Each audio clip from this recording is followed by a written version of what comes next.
started. All right. Hi, guys. Welcome to tonight's team call. This is the Team Hustle Hard training on social media, and today's date is October 26th, 2017. I wanted to do a little bit of background on social media and how it's affecting our business, and then some quick hot tips that I've found in my own business, as well as a lot of top coaches have talked about in a lot of really awesome trainings.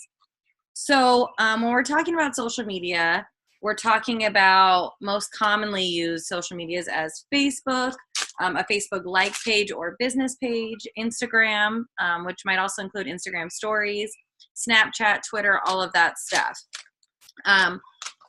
The way we use social media today for this type of business has been the most amazing advancement that we could have asked for, because back when, before social media was such a big thing, people had to go and call up companies and go schedule a time and sit down and give this whole presentation about how awesome they were and their products and how they work, and then get somebody started that way.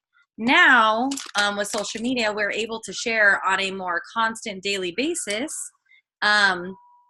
and able to share this business and this coaching opportunity, as well as our awesome results and our daily stories and ourselves as a brand in a very quick, on-demand kind of way. So this allows people to get to know us and to see who we are as people and as a business person on a daily basis without having to pay for marketing, advertising, all of that stuff that was more traditionally used.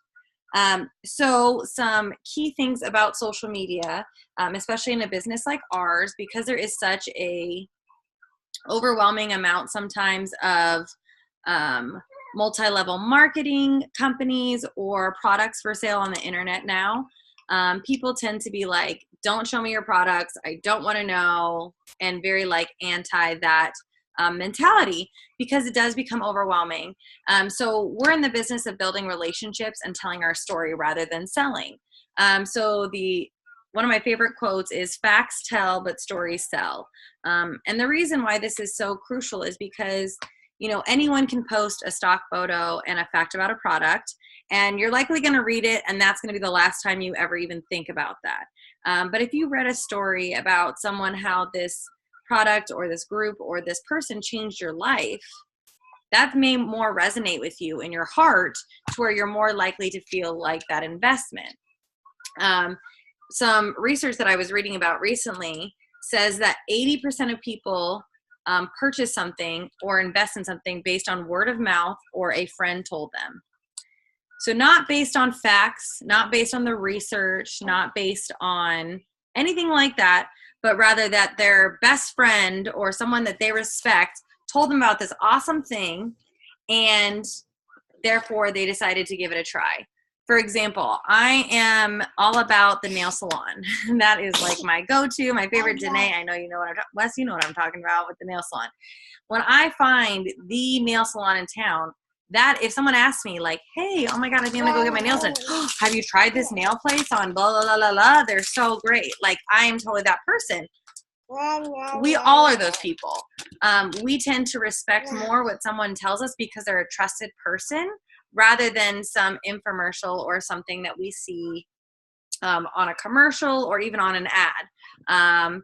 Because we believe that that person is a real person, that they're not going to give us some biased explanation, but really that they care and that they want the best for us. So when you're posting on social media, don't be a walking billboard. Don't be an ad, because the reality is most likely that's going to turn somebody off, rather than be like, oh my gosh, that's so exciting, I really want to join their challenge group. So instead, be a friend, be someone that they can resonate with, be someone who they can relate to. So that way, when you make a recommendation and you say, oh my God, this is so amazing, I love it, they're going to be like, okay, dude, I'll try it. Like, let me jump on that. I'm all about that life. Or those people that are in your challenge groups, when you're helping them get results, they're more likely to refer somebody to your challenge group as well, because they're like, this has been so amazing, Brenna's been so great. Like, that is the ultimate compliment. That is the ultimate business referral. So it's not just about, you know, having people sign up or anything like that. It is about building those relationships with your challengers and helping your challengers to get the results that they're looking for. Okay, kid. So that way that they can, you know, better refer you to their people as well. So something to keep in mind when you're posting on your social media, be that type of person. Also, the hardest thing to share on social media, I feel like sometimes, is the tough stuff. I think most of us can resonate with that because everyone on, you know, when you first make a Facebook or a post, you know, probably you take 70 selfies before you post the one selfie that you feel like looks the best, because it is hard to be vulnerable and to not put your perfect self out there, especially on social media, because there is this ability for people to judge us. But I heard a quote today from a really amazing coach who said, perfection is not real, but the idea to be perfect resonates with our need to not be judged and a fear rather than an actual ability to be perfect, because we'll never be perfect. So, and that's the fact. No one is perfect. So it's way more likely that someone is going to relate to you on the stuff that isn't perfect than on, oh my God, I work out every day and I'm so amazing and I'm so great and everything I do is perfect. They're like, okay, well, I'm not like that, so I can't do it. Whatever you put out there is the expectation, or what your reality is. That's the expectation that challengers or people who are watching you are going to have too. So if you're putting out there like, hey, you know, I'm a hot mess, but I still make it work. They're like, okay, I'm a hot mess too. Maybe I can do this. So having that ability to relate rather than to try to just be perfect. And then the last part that we talk about a lot is that consistency piece. So a lot of people that you hear on the National Wake Up Call or hear talking about, you know, how they became a top coach, most of them said, I watched my coach for 6 to 9 months before I decided to join them. 6 to 9 months, that's a long time in network marketing, since the average person lasts 3 months in this business. So part of that is because you have to build that trust. They have to know that you're going to be a coach and you're going to be a challenger and you're going to be somebody who's going to be there for them in the long run.